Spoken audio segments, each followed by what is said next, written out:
ello es importante entender que cuando vamos a trabajar en el análisis de los datos con el enfoque cuantitativo, es importante saber el camino, el procedimiento que tenemos que emplear, porque el día de mañana podemos tener un miembro de mesa examinadora o podemos tener un docente que maneje técnicamente el análisis de los datos estadísticos o psicométricos y podría invalidar el trabajo.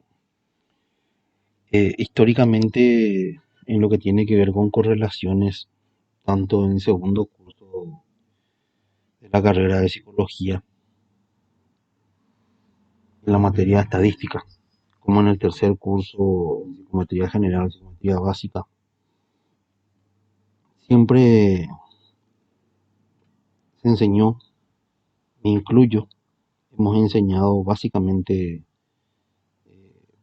la correlación producto-momento de Pearson, que es la que está como variable continua.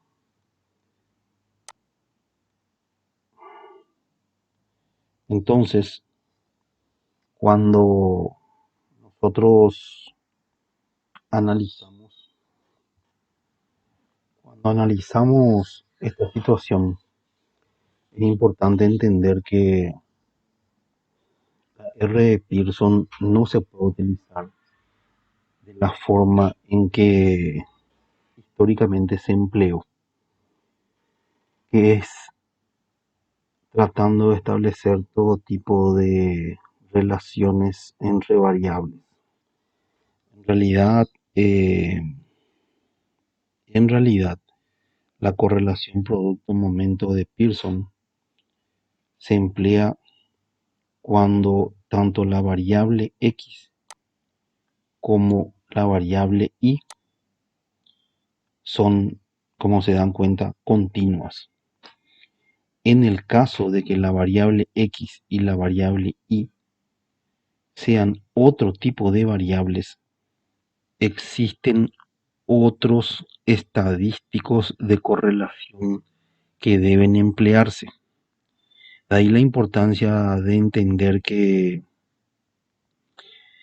esto que estamos realizando es una cuestión que se tuvo que haber dado ya hace tiempo, al inicio de la carrera, pero no obstante aún estamos a tiempo. Para eso justamente es que se decide hacer una investigación instrumental con ustedes y en ese proceso aprender a emplear los procedimientos estadísticos adecuados según el constructo que uno decida investigar, ya sea del campo clínico para mis alumnos del área clínica como en el campo laboral para mis alumnos del campo laboral. Eh, Esto es importante, ¿verdad? Eh, bueno, vamos a seguir.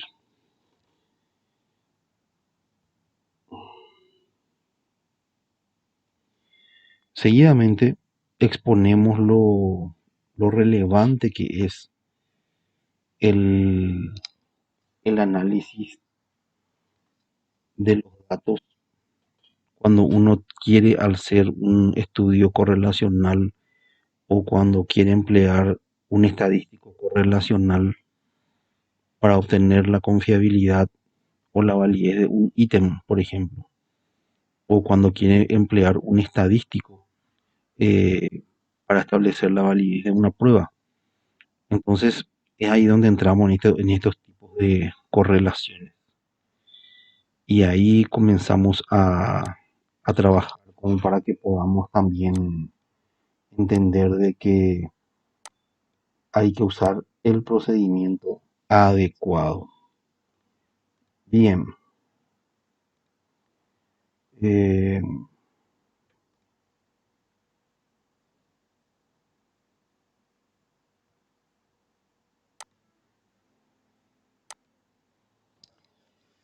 esto que ustedes ven acá, esta tabla que ustedes ven acá fue sacado de un libro donde los autores son Kaplan y Sakuso. Está referenciada la tabla en la parte inferior, año 2006, página 80.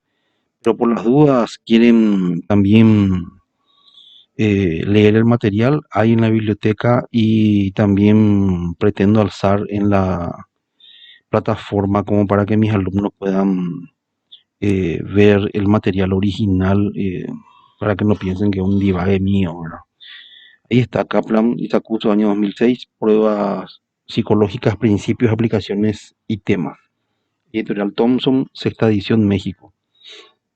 Esto está referenciado bibliográficamente como para que también usted tenga las garantías de que lo que se está expresando dentro del desarrollo de este contenido programático eh, realmente es una cuestión científica y técnica, ¿verdad?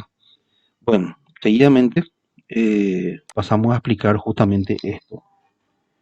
Eh, Fíjense que lo que plantea acá, lo que plantean estos autores es lo siguiente: dice, los datos de la tabla indican qué tipo de coeficiente es apropiado, dadas las características de las dos variables, tanto variable X, ¿sí?, como variable Y. Y ustedes normalmente siempre emplearon las tablas de correlación.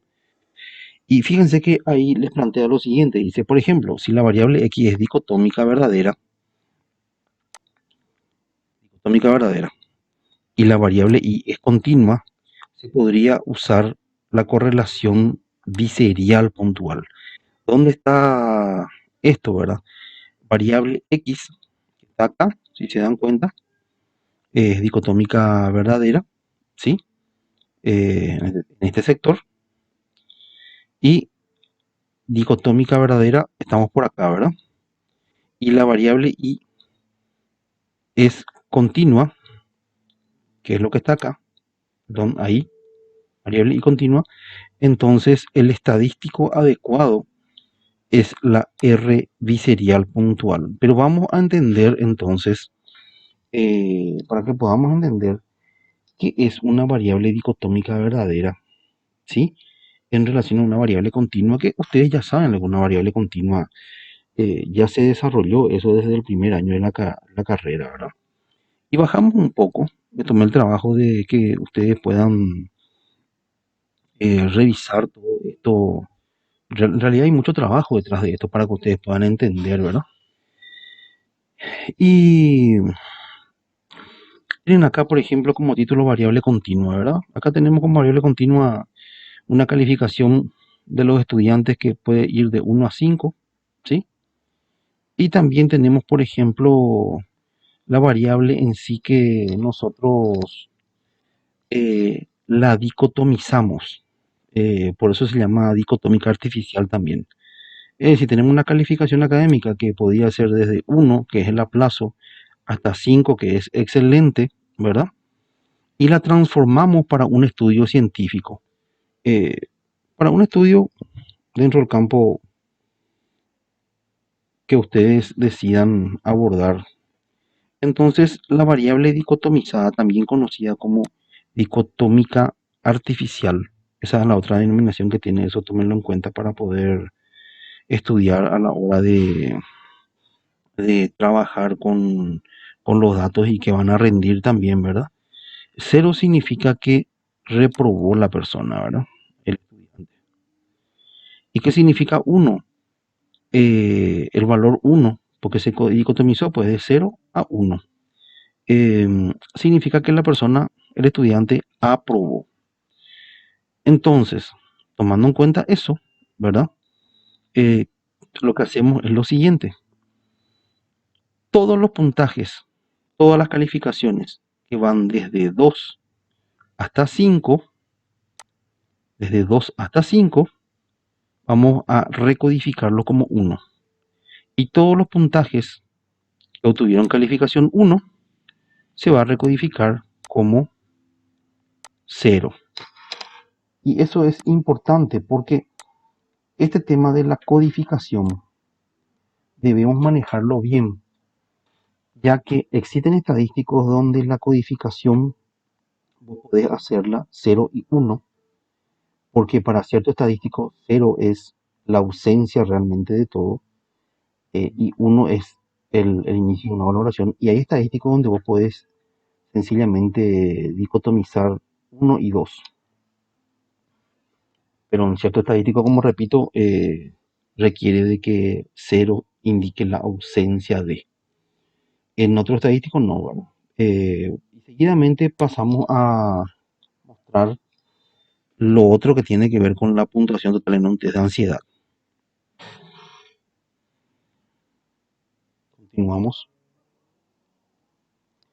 Acá la cuestión eh, pasa por algo que es realmente relevante, y es que tenemos que comprender cada uno de los estadísticos para no equivocarnos. ¿Qué hacemos ahora? Si se dan cuenta, podemos la puntuación cruda, bruta, de un test. Acá tenemos el ejemplo de ansiedad. Podría ser de compromiso organizacional, podría ser de burnout, a ver, podría ser de depresión, podrían ser muchos constructos. El constructo en sí es solo un ejemplo. Pero fíjense que el puntaje en crudo en sí podemos nosotros transformar a lo que sería todo lo que sea la puntuación desde 0 hasta 74, o podemos poner desde 1 hasta 74, como una puntuación que consideramos con un nivel normal de ansiedad. Entonces, al analizar eso, podemos tomar, por decirle, desde el puntaje 75 hasta el puntaje 100, una valoración de que la persona es ansiosa. Entonces, ¿qué es lo que hicimos acá? Todos estos puntajes crudos transformamos en una variable dicotómica artificial, también denominada dicotomizada. Eso fue lo que hicimos para que podamos entender. Bien, seguidamente debemos comprender de que existen variables que son dicotómicas verdaderas. Por ejemplo, el 1 se puede codificar para hombre y 2 para mujer.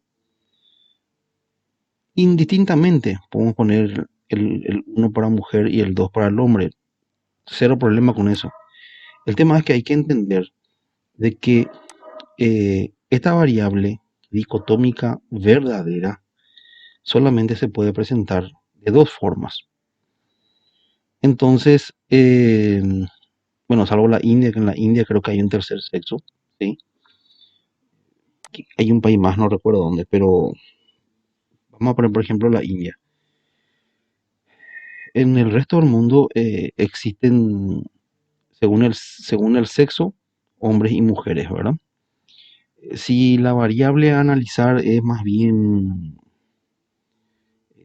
sociológica, psicológica, entonces en vez de sexo, que tiene una cuestión más biológica, hablamos de género. Y ahí ponemos masculino y femenino, dependiendo del constructo que nosotros estamos investigando, ¿verdad? Bueno, acá también valoramos 0 hombre, 1 mujer.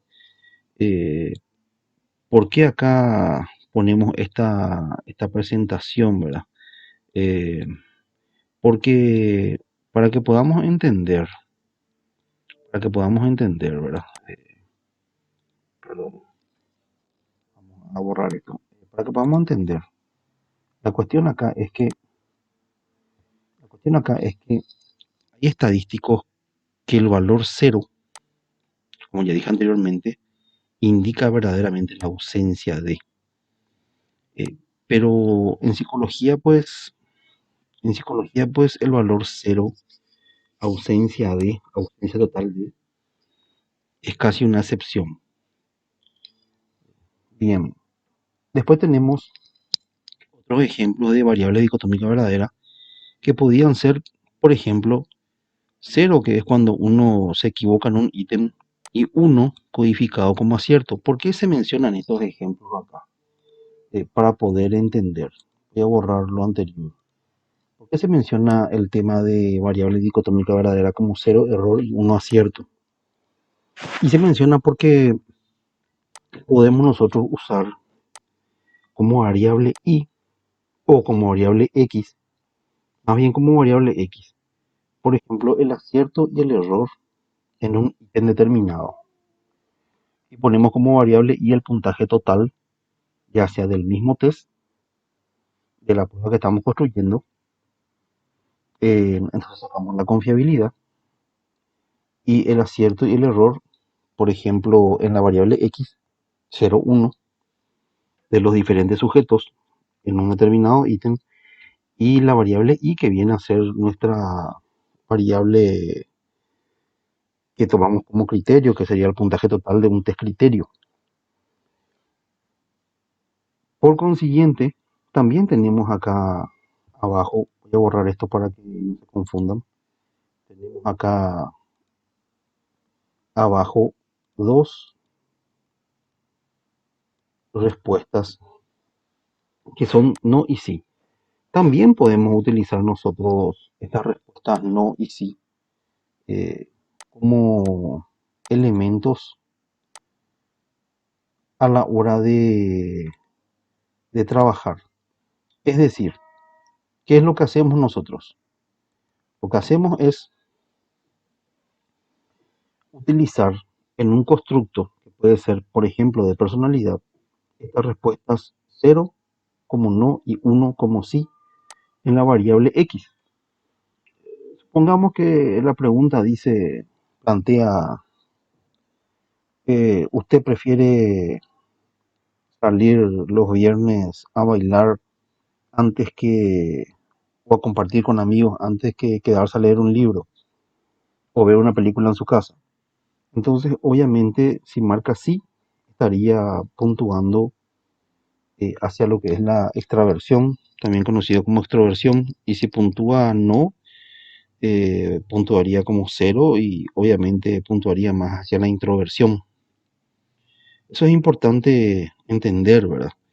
Entonces, no solamente se utiliza como acierto y error, como correcto o error, el 0 y el 1 como variable dicotómica verdadera, sino también se puede utilizar como lo muestra acá el ejemplo, planteando sí como una afirmación positiva que va hacia en forma sustancial e incrementativa hacia el constructo, y como no, ausencia de ese indicador. Esa es la idea, ¿verdad? Vamos a borrar de vuelta esto para que no se confundan. Entonces, de ahí sale esto que plantea justamente estos dos autores. Eh, la variable dicotómica artificial es conocida también como dicotomizada, que es lo que mencioné anteriormente, ¿verdad? Es lo que está acá, ¿verdad? Y entonces tenemos nosotros que el coeficiente pi, se lee phi, ¿verdad? Pero se escribe pi, también se conoce como el coeficiente cuádruplo y se simboliza con ese símbolo griego que está ahí. Y la relación curvilínea que voy a mostrar enseguida, porque este es un tema aparte, este es un tema aparte, la relación curvilínea, voy a mostrarlo después, y se simboliza con esta letra. Eh, voy a primeramente mostrar lo que son las correlaciones antes de entrar en lo curvilíneo, que ya es más complejo, ¿verdad? Normalmente la correlación curvilínea, si utilizo Pearson, no se detecta. En la correlación curvilínea, el estadístico adecuado para poder medir si existe una correlación curvilínea es el estadístico eta, que no está dentro del cuadro que está más arriba. Acá nosotros tenemos, por ejemplo, lo siguiente, ¿verdad? esto para que no nos confundamos. Comencemos, ¿verdad? Si la variable X es continua y la variable Y es continua, empleamos el famoso y conocidísimo estadístico correlación producto momento de Pearson, ¿sí? Eh, Muy bien. En el caso que la variable X sea una dicotómica artificial y la variable Y sea continua,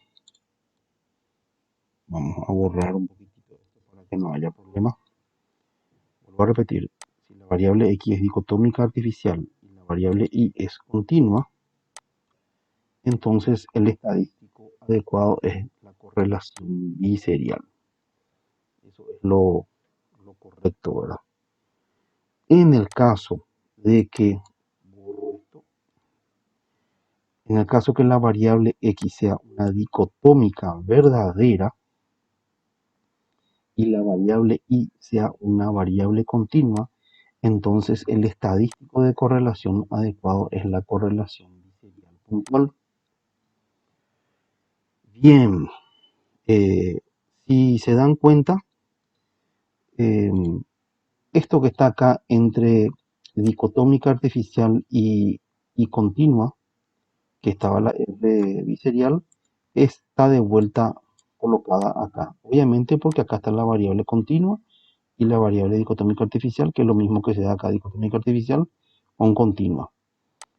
Tenemos otro caso, que es cuando la variable X es dicotómica artificial y tenemos una variable Y que también es dicotómica artificial.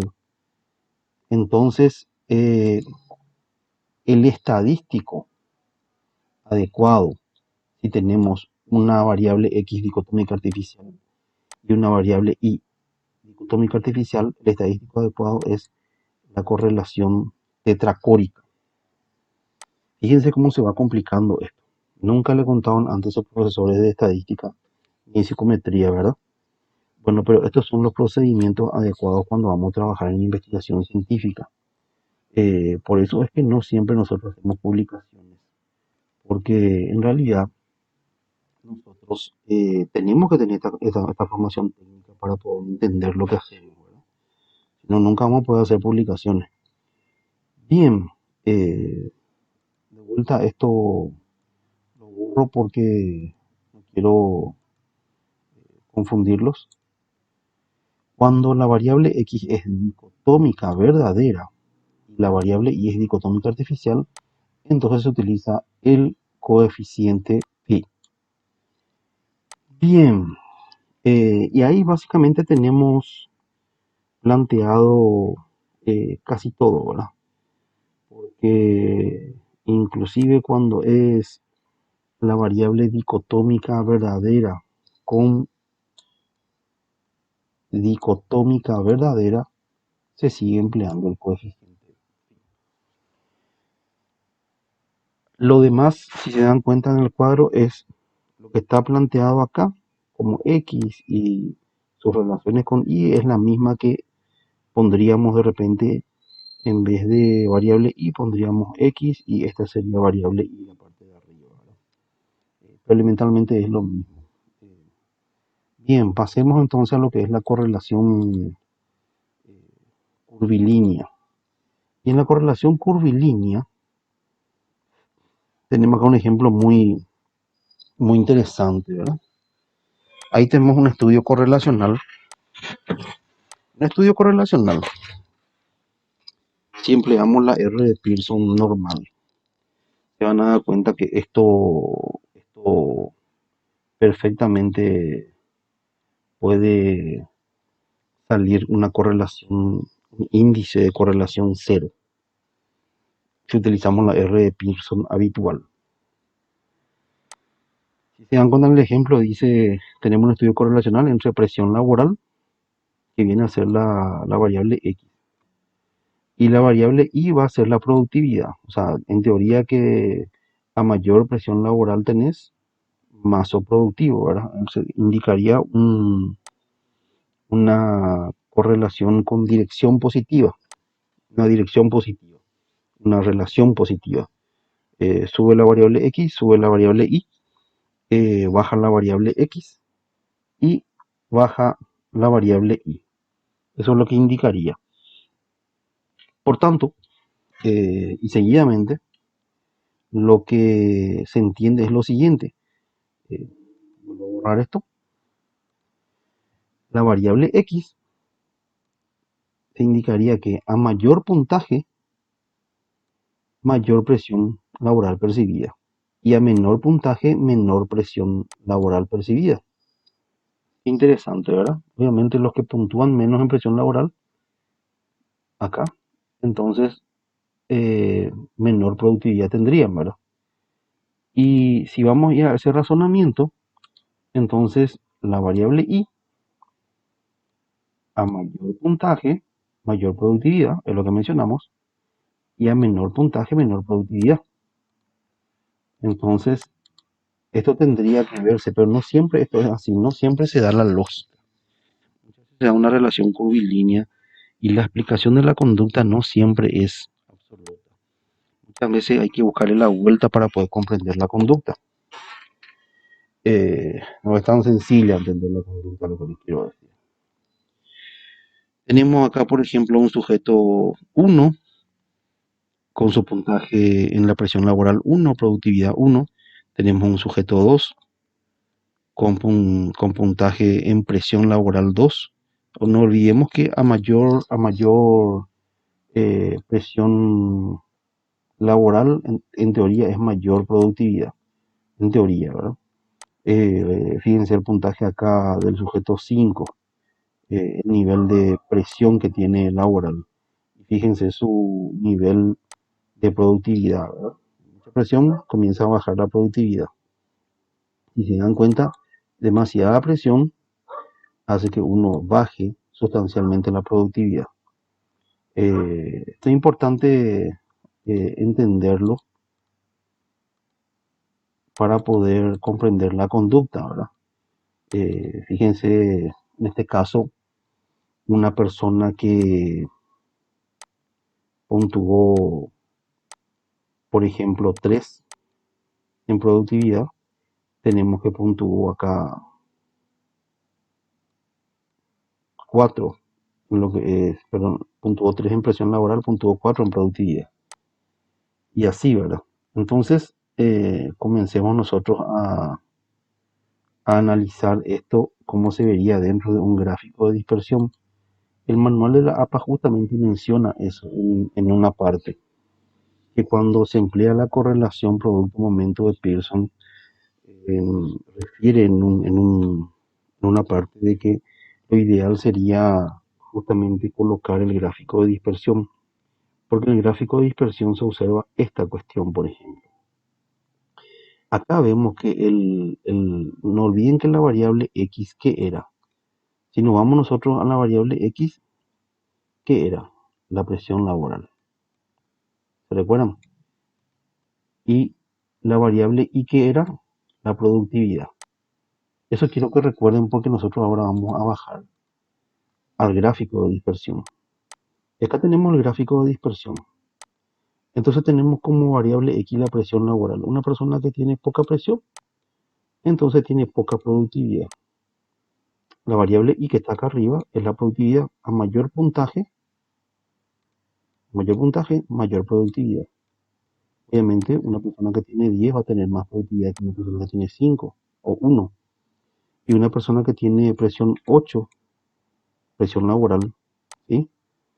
O 9 de presión laboral, va a tener mucho más presión que alguien que tiene 5, alguien que tiene 2. Entonces la variable Y sería mayor puntaje más presión laboral. ¿Y qué es lo que nosotros observamos acá para que podamos entender? Voy a borrar para poder asociar esto y que ustedes puedan comprender lo que estamos haciendo. Y es que, fíjense, nada de presión, la persona se relaja, entonces prácticamente no produce. ¿Sí? Demasiada presión laboral hace que si subís acá en el gráfico de dispersión y te vas hasta acá, te das cuenta que también afecta su productividad de forma bastante importante. Y si te das cuenta, una presión adecuada laboralmente, la persona tiene una adecuada también productividad. 5,5. Esto también es atendible al ejemplo posterior, que tiene que ver con el ejemplo clínico, en los casos de académico y rendimiento deportivo, por ejemplo. Es decir, un segundo, volvemos a lo mismo. ¿Qué es lo que le quiero decir con eso? Vamos a un ejemplo clínico con lo deportivo y también con lo académico. Una persona que no se... Ahora la variable X pasa a ser la ansiedad. Y la variable Y que está acá arriba, todos estos puntajes, pasan a ser, por ejemplo, eh, el rendimiento deportivo o el rendimiento académico. Una persona que se pone poco ansiosa, prácticamente no toma muy en serio, entonces tiene bajo rendimiento deportivo o tiene un bajo rendimiento académico. Una persona que se pone demasiado ansiosa antes del examen, por ejemplo, se tiene un bajo rendimiento porque se desbordó, se desbordó en su ansiedad. Y si subimos acá está el punto ahora de conexión del sujeto. Entonces, fíjense que acá le dice sujeto 7 dice, ¿verdad? Perdón.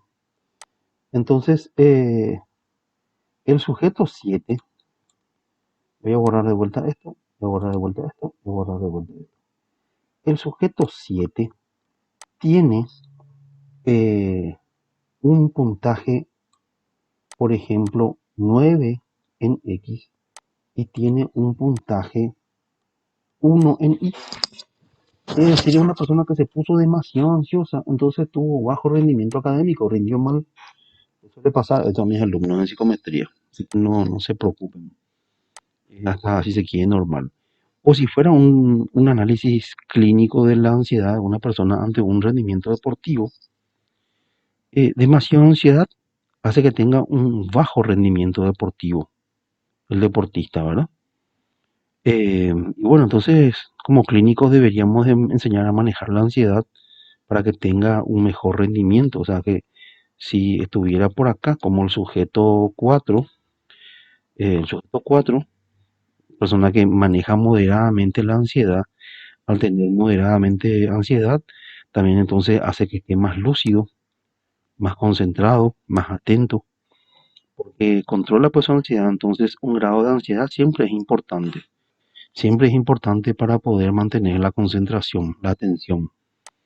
Eso es importante, quizá no le enseñamos antes, pero es así, ¿verdad? Fíjense, el sujeto 4 tiene 5 de X de nivel de ansiedad y 5 en productividad, o 5 en rendimiento académico o 5 en rendimiento deportivo. Fíjense, el sujeto 7 tiene en X9 alta ansiedad, bajo rendimiento académico, bajo rendimiento deportivo. Sujeto 4, 5, 5, sujeto 7, 9, 1. Si se van acá arriba, sujeto 4, 5, 5 y sujeto 7, 9 y 1. Y entonces esto que vos ves en número acá es una correlación curvilínea. Que si uno aplica la, la prueba de Pearson, de correlación producto de Pearson, va a salir cero. Entonces, si al Excel, nos vamos al Excel, perdón, tenemos los mismos casos acá cargados. Para que se prepara todo como para que ustedes tengan eh, ahí todito ordenadito y puedan comprender. Acá tenemos la R de Pearson, vamos a poner la fórmula acá, que en este espacio que está acá, nos arroje el resultado de la, de la correlación. Entonces tenemos la R de Pearson. ¿Cómo hacemos entonces? Nos vamos acá, arriba, buscamos en la parte de autosuma más funciones, y en funciones tenemos que buscar el estadístico, ¿verdad? Eh, obviamente en funciones son los cálculos estadísticos. Acá el coeficiente de correlación no sale. El coeficiente de correlación que usa por defecto es la R de Pearson en Excel. Entonces le damos a aceptar. Y ahí se van a dar cuenta que les pasa, les pide una matriz uno y matriz 2. En la matriz uno seleccionamos acá los puntajes que son de la variable X, que sería dentro del campo laboral, presión laboral, y productividad sería la variable Y. En el campo clínico sería la ansiedad y la variable Y el rendimiento académico, el rendimiento deportivo. Hacemos de vuelta un clic acá en la matriz 2 y cargamos los valores que son que tiene que ver con la variable y le damos a aceptar y ustedes van a ver ahí que la relación cuánto alcanzó, cero. Así es, señores, es cero la relación. Vamos a poner con dos decimales para que la gente pueda ver. Entonces no existe relación. Pero si nosotros eso lo analizamos desde un punto de vista del gráfico de dispersión, como nos enseña el manual de la APA, podemos ver, por ejemplo, que esto se vería de esta manera, ¿verdad? Eh, entonces, en el gráfico de dispersión, nosotros ponemos, actualizamos esto, vamos a hacer lo siguiente.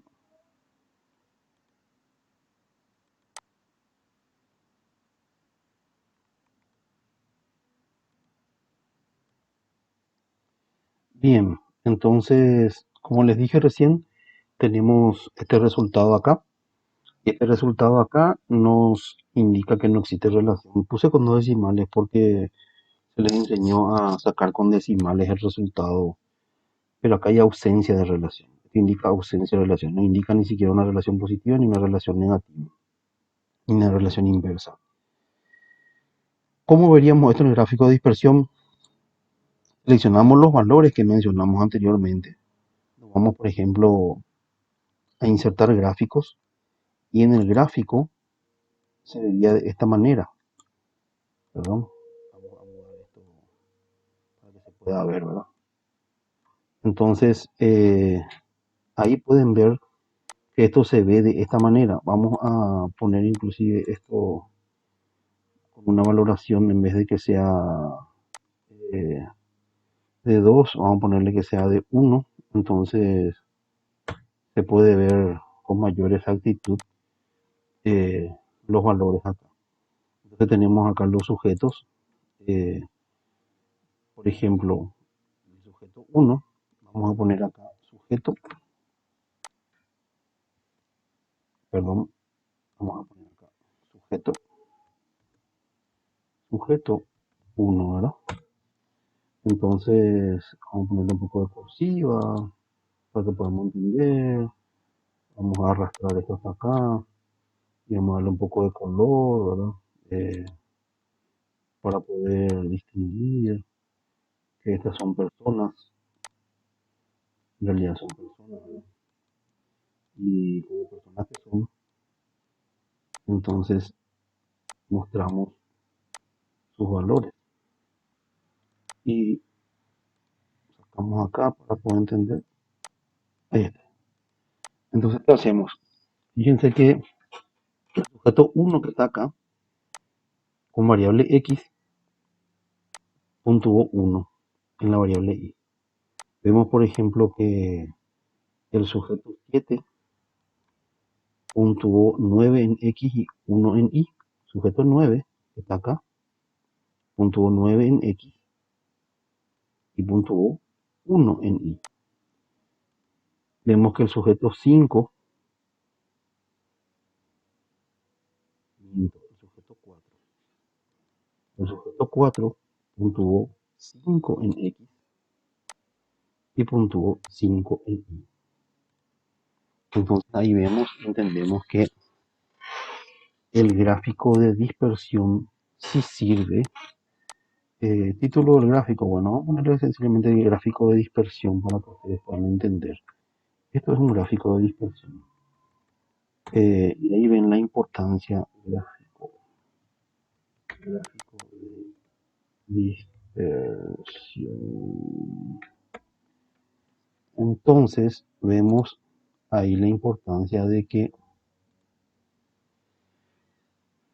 es importante el gráfico, como se hace en geometría, como para que podamos comprender la conducta.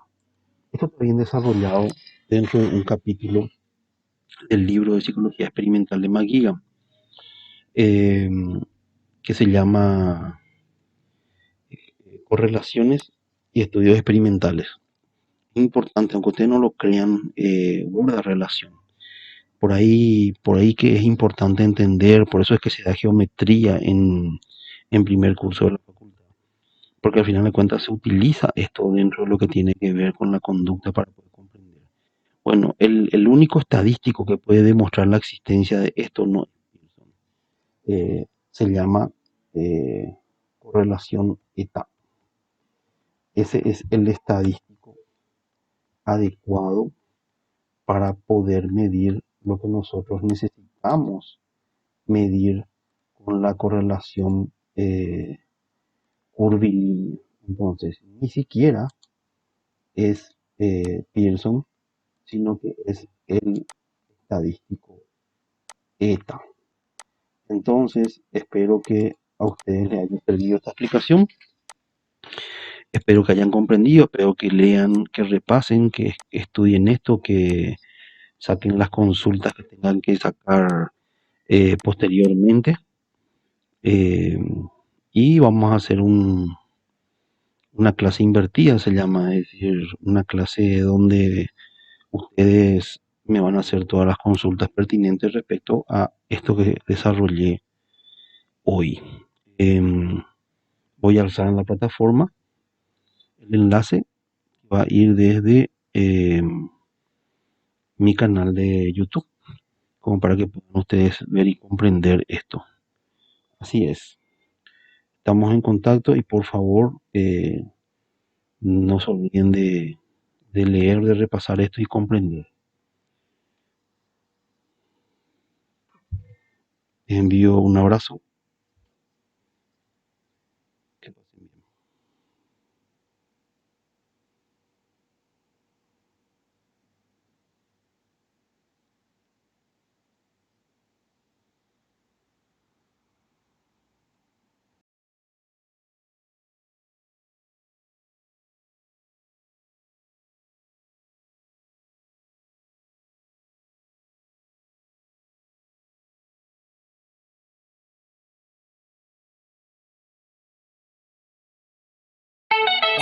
Para todo el pueblo azulgrana y los pibes del norte con todo el sentimiento. Para vos, guachín. Dice así. Cerro, vos sos mi vida. Yo por vos daría la vida.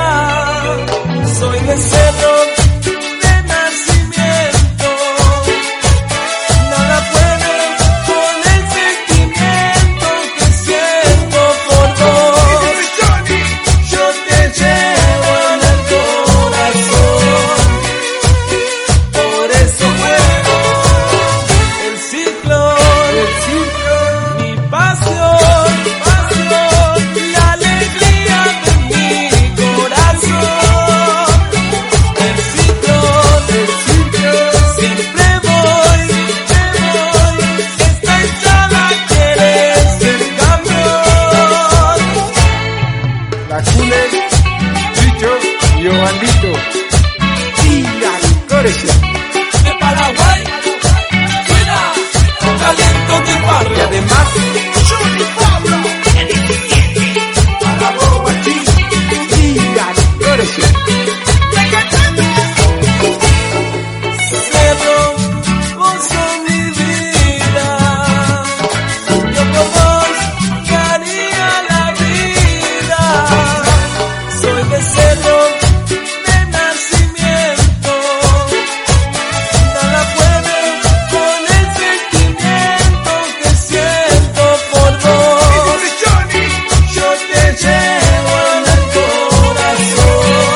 Y además,